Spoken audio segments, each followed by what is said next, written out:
Dia 2 de abril de 2024, sejam todos muito bem-vindos, meus amigos, a mais um vídeo do canal Terra Brasilis News. Tudo bem com vocês? Hoje, terça-feira, estou aqui em São Paulo para conversar com vocês sobre José Dirceu no Senado Federal. Essa é a notícia que se espalhou como rastilho de pólvora Brasil afora. Porque não precisamos nem dizer o que significa isto para nós brasileiros. Mas tudo isso dentro de um contexto significa dizer o seguinte, tentando fazer um apanhado de tudo que está acontecendo no nosso Brasil. Depois de 38 anos lutando para desmistificar a teoria de que houve uma ditadura militar no Brasil, finalmente nossas forças armadas se ajoelharam ao sistema e se colocam hoje submissas como ovelhas no pasto. Quando ouvimos um presidente do Superior Tribunal Militar, um comandante da Força Aérea Brasileira, dizer que vivemos plena democracia e que esta conversa de comunismo não existe, é porque realmente os militares perderam sua identidade. Com isto, o nosso Supremo Tribunal decidiu por ampla maioria que as Forças Armadas não é um poder moderador, mesmo que isto conste na nossa Constituição, que em 3 situações, como o risco de uma invasão internacional, ou um desastre nacional, ou quando as 3 instituições não se entendem, as Forças Armadas podem intervir. Isso está na Constituição. E se ela intervém quando as instituições não se entendem, o que ela vai fazer? Ela vai ser o poder moderador. Mas, de acordo com o Supremo, isto não existe mais. É assim. Ora, da forma como aconteceu em Cuba e Venezuela, por exemplo, primeiro se coloca as Forças Armadas totalmente submissas, para depois, de forma ditatorial, controlar o povo. Essa é a primeira vez desde a independência, lá em 1822, que o país se vê tão isolado diante outras nações de bem e tão comprometido com o que há de pior no mundo. E essas notícias, essas decisões correm o mundo. Por isto, investidores internacionais caem fora ao perceberem que os rumos do Brasil estão num caminho errado. Eles não querem correr riscos. Então eles caem fora, desaparecem. Tudo que vemos no decorrer desses dias faz parte de um grande plano que ultrapassa os limites constitucionais. E por isso mesmo, sempre foi necessário, primeiramente, tirar de cena o único líder capaz de atrapalhar os planos desse sistema, que já está imperando no Brasil. Mas e daí? Como bem diz lá o jornalista Roberto Guzzo, na revista Oeste, o que acontece no dia seguinte se aquele ministro der voz de prisão ao mito? Nenhum dos problemas reais do Brasil vão diminuir. Nenhum pobre vai ficar menos pobre por causa disto. A comida não vai ficar mais barata. E o salário não vai aumentar, porque prenderam o mito. Se conseguirem o que estão querendo, não vão levar o apoio de ninguém, a não ser o deles mesmos. Se perderem, vão ficar numa situação pior do que estavam antes de inventar essa história de perseguir o ex-presidente. Para que isso? O Supremo, o Luiz Inácio e o PT deram a si próprios a obrigação de colocar o mito atrás das grades, algo que ninguém tinha pedido a eles, nunca ninguém pediu, e que nem passa perto de qualquer benefício compreensível para a população, a não ser a da demonstração de perseguição clara e nítida.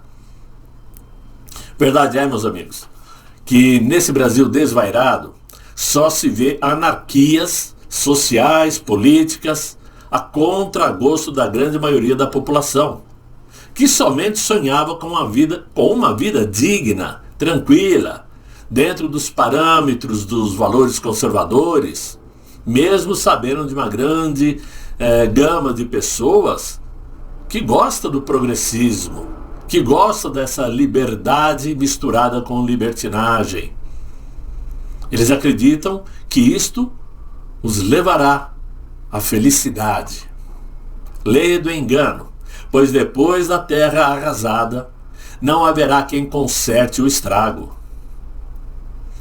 Pois é, com tudo isto, a data de hoje relembra o dia 2 de abril de 1964, quando o Congresso Nacional declarou vago o cargo de presidente do Brasil, que até então era ocupado por João Goulart, o Jango, né?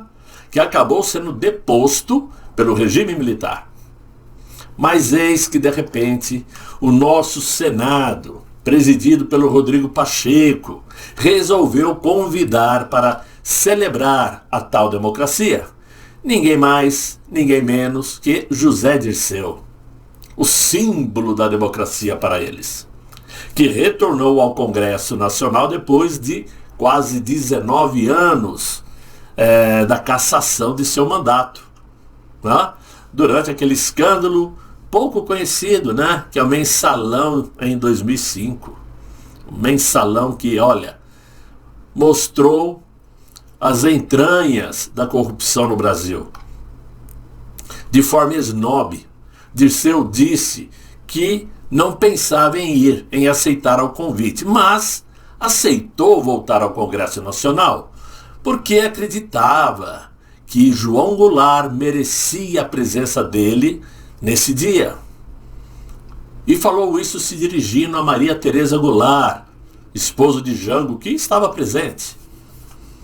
Durante a fala, José Dirceu, que foi convidado por Randolph Rodrigues, né, afirmou que João Goulart foi deposto por defender a classe trabalhadora e que a democracia no Brasil corre risco pela falta de uma revolução social. Olha só o que ele diz.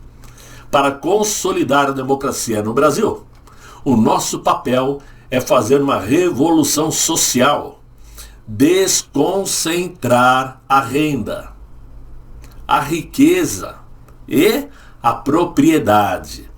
Defendeu o mentor de Luiz Inácio. Vejam só qual que é a ideia.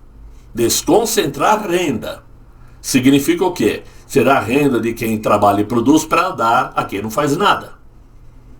Desconcentrar a riqueza significa o quê? Dividir o que tem. E desconcentrar propriedade, que é tudo que esse governo faz, dando autoridade para o MTST invadir propriedades Brasil afora. E vamos lembrar que o ministro da Economia de Luiz Inácio defende um aumento de 30%, uma taxação de 30% sobre as heranças. Esse é o plano deles.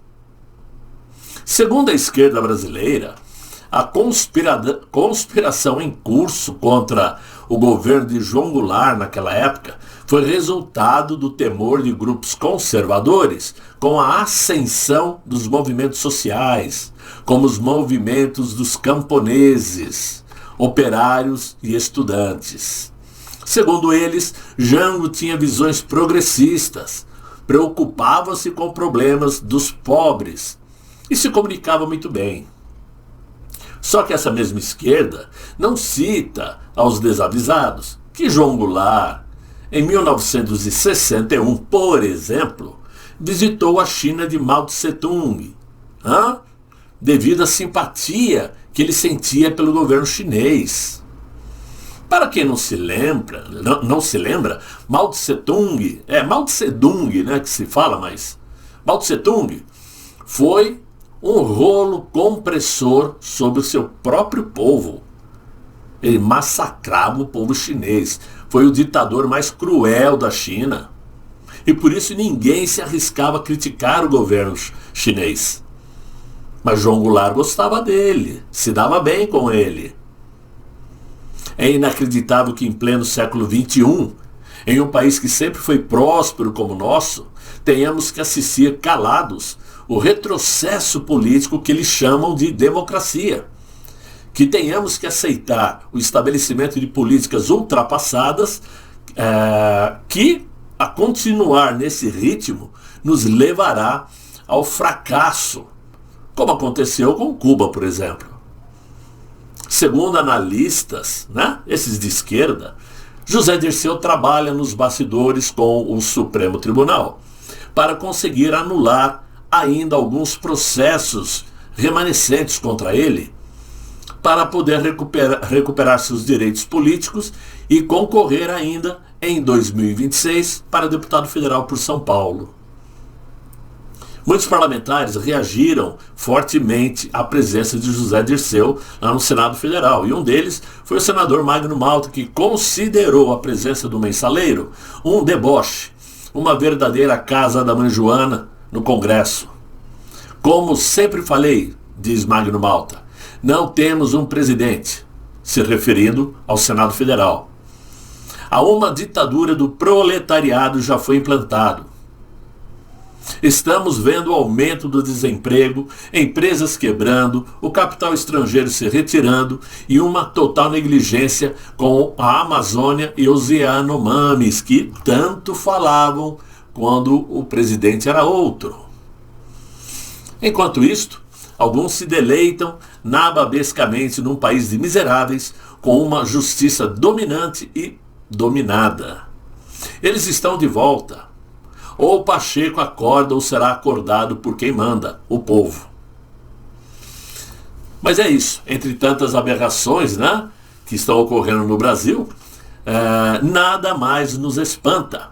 Pois vemos a cada dia a libertação de criminosos ligados ao primeiro comando, fuga de presos com desculpas muito mal explicadas, a ponto de a própria Polícia Federal e a Força Nacional de Segurança desistir de continuar procurando os fugitivos de Mossoró. Olha que maravilha!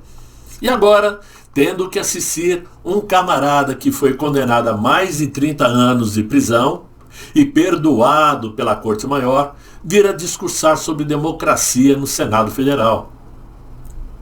Mas, como coisas absurdas é o que não falta no nosso Brasil, vejam só outra aberração que acabou acontecendo aí, às escondidas, e que temos que engolir. Porque em julgamento histórico, dizem eles, a tal comissão de anistia concedeu hoje, dia 2, a reparação coletiva a 2 povos indígenas pela perseguição sofrida durante a ditadura militar. Meu Deus do céu! Na sessão, o colegiado analisou aí os pedidos de reparação referentes aos povos Krenak, de Minas Gerais, e Guarani Kaiowá, lá do Mato Grosso do Sul. Reparação de quê? Os índios não eram políticos, parlamentares, ativistas. Os índios estavam lá no meio do mato, como sempre. Se alguém puder me explicar, eu agradeço.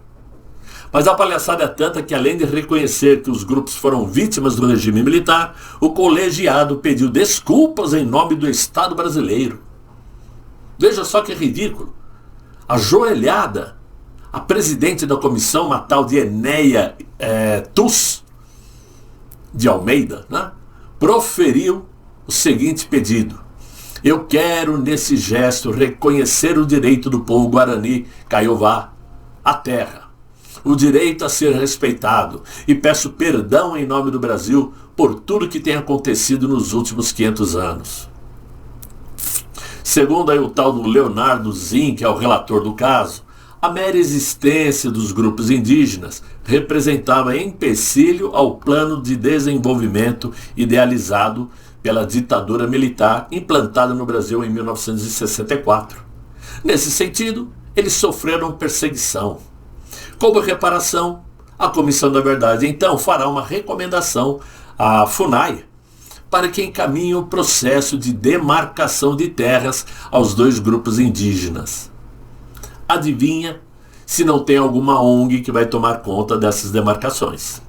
Então, meus amigos, esta é a anarquia que estamos vivendo aqui no Brasil, que está virando um país sem lei, sem ordem E, obviamente, já estamos sim dentro de uma ditadura, só não vê quem não quer.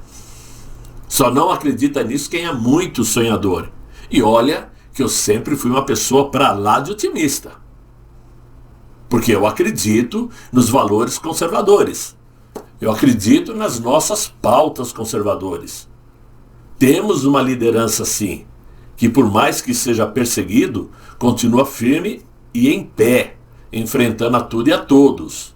E não é porque o tornaram inelegível que deixaremos de seguir suas ideias.